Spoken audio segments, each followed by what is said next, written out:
আমি সারা জীবন ব্রহ্মচারী হয়ে থাকব এবং হরি ভজন করে আমার মনুষ্য জন্মকে আমি ধন্য করব।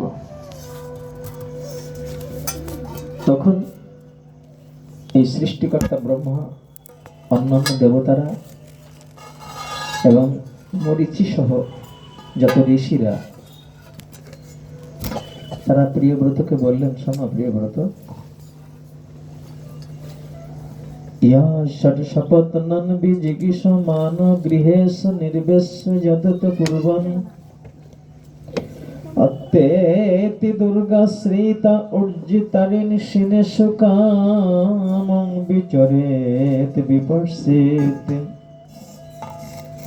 শোনো প্রিয়ব্রত, একজন রাজা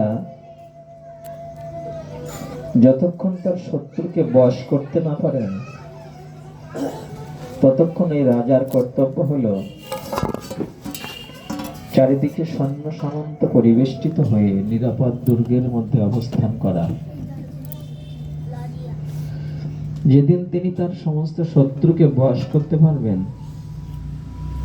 সেদিন তিনি